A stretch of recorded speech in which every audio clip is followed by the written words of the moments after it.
विकी कौशल की the most ambitious project जिसका poster भी जनता के लिए रिलीज किया गया था, पर ये कैंसिल हो गया। वहीं दूसरी तरफ रणवीर सिंह एक क्लासिक साउथ इंडियन फिल्म के मॉडर्न रीमेक में अपीयर होने वाले थे, पर ये भी कैंसिल हो गया। वहीं कमाल हसन जैसे बड़े सुपरस्टार की ऐसी कई फिल्म्स है जिसका इवन अनाउंसमेंट इवेंट तक हुआ, जिसमें एक इंग्लैंड की क्वीन एलिजाबेथ तक आई थी, और ये भी कैंसिल हो गया। Thanks to a nuclear bomb that stopped, because I've got a fax from America which says sorry, we pull out of the project. वहीं दूसरी तरफ करण जौहर की एक ऐसी प्रोजेक्ट जिसके बारे में AIB नॉकआउट में भी बात किया गया था। Karan, you approached Ranveer Singh for one of your films, Shuddhi.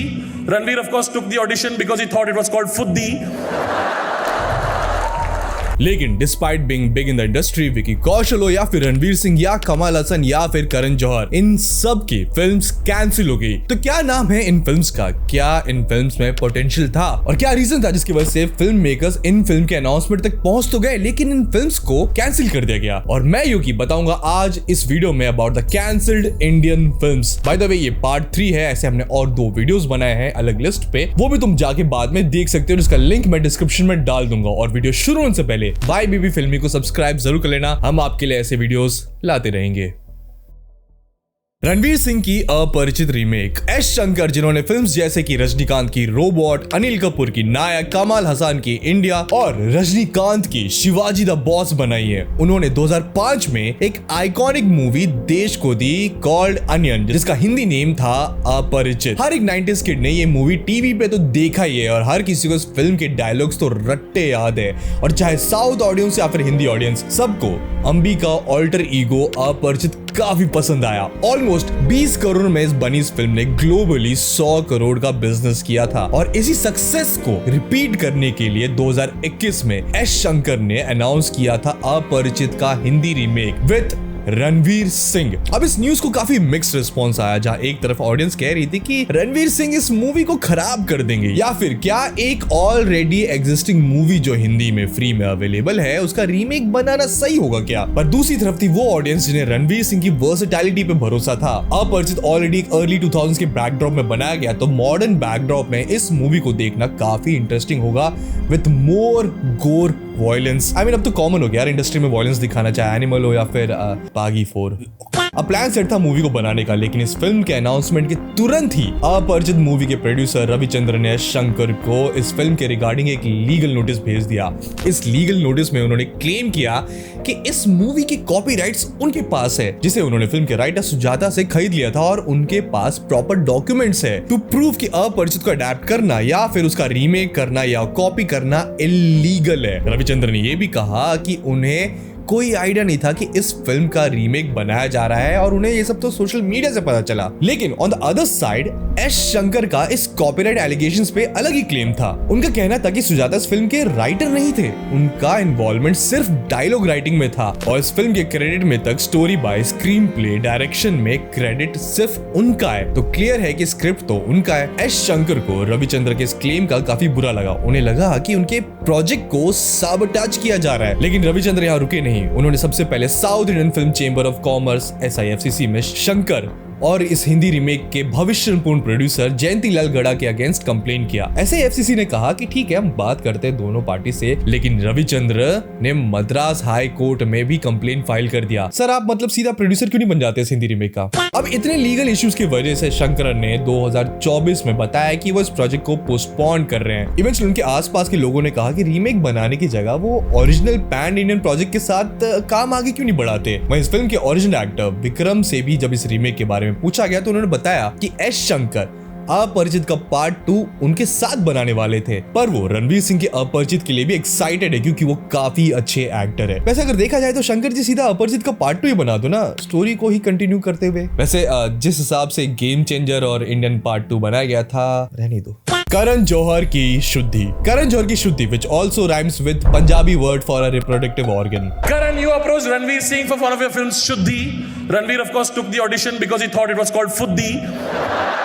शुद्धि करण जौहर की one of the most infamous cancel project में से एक है, जिसके बारे में बातें शुरू हुई थी 2012 में, जहां फिल्म में हमें ऋतिक रोशन और करीना कपूर की जोड़ी देखने मिल सकती थी। जहाँ कहानी ओम शांति ओम कर्ज की तरह पुनर्जन्म का होने वाला था, एंड सिंस ऋतिक रोशन थे मूवी में तो वही पुनर्जन्म लेंगे। Karan Arjun pro max light. अब इस प्रोजेक्ट के कैंसिलेशन का प्रोसेस काफी हेक्टिक था, जहाँ सबसे पहले ऋतिक रोशन इस प्रोजेक्ट से एग्जिट हुए, जहाँ बैंग बैंग के शूट के वक्त उन्हें एक हेड इंजरी हुई और उन्हें सर्जरी के लिए जाना पड़ा एंड रोल फिजिकली डिमांडिंग था, तो ऋतिक रोशन वॉज आउट। फिर करीना ने वही एक्सक्यूज दिया जो एक ग्रुप प्लान कैंसिल होने पे जेंजी लोग देते हैं, अरे मतलब ऋतिक नहीं आ रहा तो मैं भी नहीं आ रही and Kareena was also out. तो करण जौहर, दीपिका पादुकोण और रणवीर सिंह के पास पहुंचे इस प्रोजेक्ट के लिए, लेकिन उस वक्त दोनों संजय लीला भंसाली की फिल्म बाजीराव कर रहे थे, जिसके वजह से अब ये जोड़ी भी अवेलेबल नहीं थी। अब इसके बाद करण बॉलीवुड के भाईजान के पास पहुंचे, जहां सलमान खान अब ऋतिक का रोल करने वाले थे, लेकिन सलमान खान ने भी इस प्रोजेक्ट को छोड़ दिया। रीजन वही दिया कि उन्हें लगा कि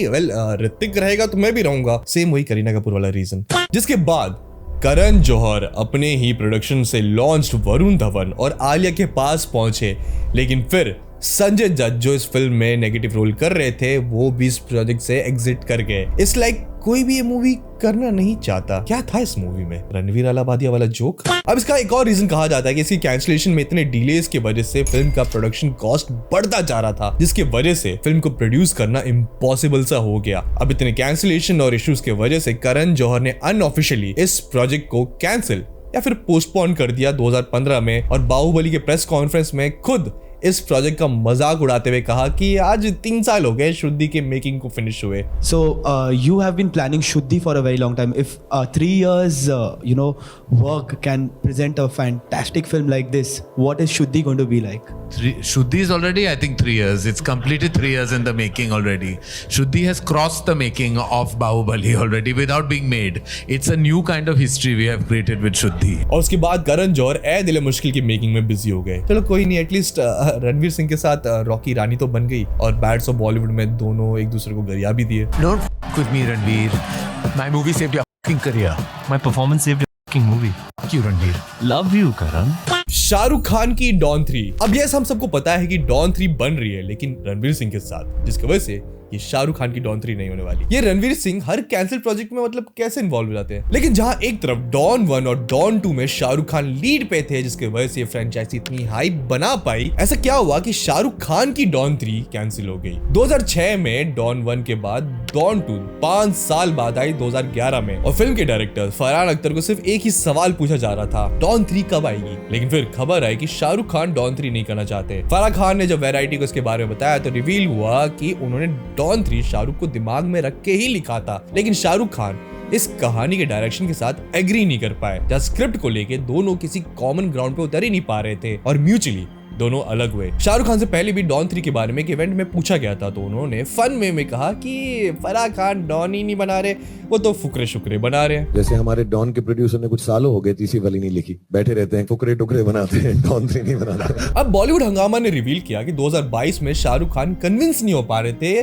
डॉन जिस डायरेक्शन में जा रहा था, और अगर स्क्रिप्ट उन्हें कन्विंस कर पाए तो वो वापस आ जाएंगे। अब कुछ रिपोर्ट्स के मुताबिक उन्होंने स्क्रिप्ट को स्नूज फेस्ट तक कह दिया था। अब जहां एक तरफ स्क्रिप्ट का इशू बताया गया, वही दूसरा रीजन कहा जाता है कि उस वक्त शाहरुख खान का करियर इतना अच्छा नहीं चल रहा था, और जो स्क्रिप्ट दिया गया था उन्हें उसमें पोटेंशियल दिखा नहीं। प्लस उस वक्त बॉक्स ऑफिस चेंज हो चुका था, जहां पहले जैसे रिजल्ट्स फिल्म्स को नहीं मिल रहे थे। प्लस कहते हैं कि शाहरुख खान अब नेगेटिव रोल से हट के कुछ अलग रोल्स करना चाहते थे अपनी इमेज को चेंज करने के लिए। कुछ लोग का मानना है कि डॉन फ्रेंचाइजी में इंपॉर्टेंट कैरेक्टर है प्रियंका चोपड़ा का, पर उनके और शाहरुख खान के एलिज अफेयर के न्यूज के बाद दोनों साथ में कभी नजर नहीं आए और वो फिर हॉलीवुड चली गई। इसमें बाय द वे हमने एक डिटेल वीडियो बनाई है, वो तुम जाके जरूर देख सकते हो। अब ये एलिज अफेयर काफी इनफेमस था, और वापस ऐसा क्लैश ना हो या ऐसा रूमर ना फैले या फिर कोई भी न्यूज ना बने, इसके लिए शाहरुख खान इस फ्रेंचाइजी से दूर रहना चाहते हैं। अब जाहिर सी बात है कि फरहान अख्तर शाहरुख खान को डॉन 3 के लिए तो कन्विंस नहीं कर पाए, और यही देखते हुए उन्होंने प्लान किया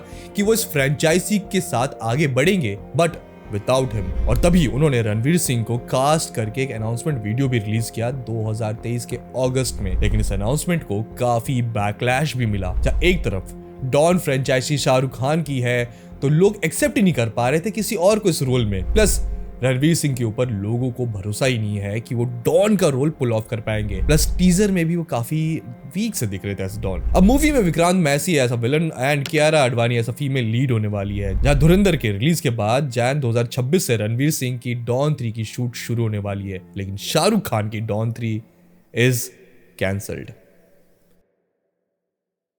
संजय लीला भंसाली की इंशाल्लाह फीचरिंग सलमान खान, ये वो कैंसिल फिल्म है जिसकी वजह से आलिया भट्ट की गंगूबाई कातियावाड़ी बनी। कैसे? सलमान खान और संजय लीला भंसाली का रिश्ता काफी पुराना है, जहां हम दिल दे चुके सनम उनकी आइकॉनिक मूवी बन गई, जिसने बॉलीवुड का one of the most controversial relationship को जन्म दिया, ऐश एंड सलमान, जिस पर हमने डिटेल वीडियो बनाई है, वो भी तुम जाके जरूर देख सकते हो। अब सावरिया में सलमान आखिरी बार अपीयर हुए थे इन भंसाली फिल्म, और कहते हैं कि बाजीराव मस्तानी सलमान खान और ऐश्वर्या राय के साथ बनने वाली थी, लेकिन वो तो कभी बनी नहीं। लेकिन फिर सालों बाद सलमान खान संजय लीला भंसाली के बैनर में कमबैक करने वाले थे विद अ फिल्म कॉल्ड इंशाअल्लाह, जो 2020 के ईद में रिलीज होने वाली थी। फिर 2020 में चाइना ने अपनी पिक्चर वर्ल्ड वाइड रिलीज कर दी। अब इंशाअल्लाह में सलमान खान के ऑपोजिट आलिया भट्ट होने वाली थी। अब पता नहीं दोनों के बीच कैसा रिश्ता दिखाया जाने वाला था, लेकिन सिकंदर मूवी में रश्मिका और सलमान खान के एज गैप को देखते हुए रोमांटिक एंगल कहा जा सकता है। Why?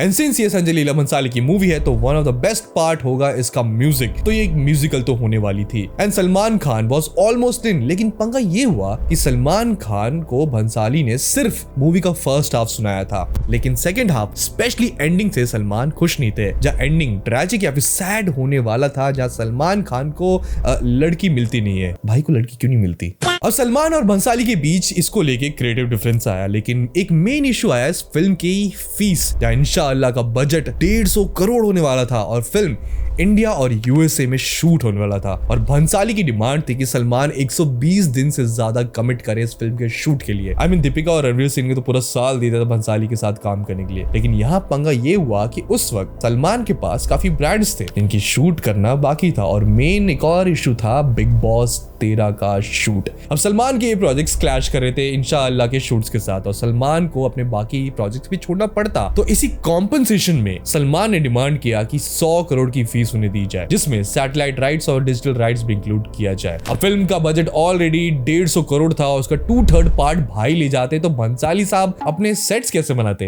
एआई यूज करके। छी। और जिस हिसाब से सिनेमा में एआई का यूज बढ़ रहा है, ये बहुत ज्यादा कंट्रोवर्शियल बनते जा रहा है, जिसपे हम एक अलग वीडियो बना सकते हैं, the controversial rise of AI in cinema. अगर तुम ये वीडियो चाहते हो तो कमेंट सेक्शन में जरूर बताना। अब 150 करोड़ की फीस और अपने राइट्स जाते हुए देख भंसाली अपनी फिल्म की क्वालिटी को कॉम्प्रोमाइज करना नहीं चाहते थे, अनलेस इट्स हीरा मंडी। अब इन डिफरेंसेस की वजह से सलमान खान इस प्रोजेक्ट को छोड़ दिया और भंसाली ने भी इस मूवी का आइडिया ड्रॉप कर दिया, और इन सभी ड्रामा में आलिया भट्ट का दिल टूट गया। कहते हैं कि आलिया भट्ट इस न्यूज से इतनी हार्ट ब्रोकन थी कि शी क्राइड और खुद को उन्होंने कमरे में बंद कर लिया। अब भंसाली को जब ये बात पता चली तो एक हफ्ते बाद भंसाली ने आलिया को कॉल किया और उन्हें गंगूबाई कातियावाड़ी ऑफर किया, और 2022 में गंगूबाई कातियावाड़ी रिलीज हुई। वहीं ऑन द अदर साइड भाई की 2021 में रिलीज हुई द मास्टरपीस राधे, कमल हसन की मरुधन्यागम। कमल हसन की करियर में कई फिल्म्स कैंसिल हुई है, लेकिन ये एक ऐसी कैंसिल फिल्म है जिसकी लॉन्चिंग सेरेमनी इतनी ग्रैंड थी कि इंग्लैंड की क्वीन एलिजाबेथ तक इंडिया आई थी इसके लिए। फिल्म बेस्ड थी 18वीं सेंचुरी के वॉरियर मरुधन्यागम पिल्लाई पे, जिन्होंने ब्रिटिशर्स के अगेंस्ट एक लड़ाई लड़ी थी।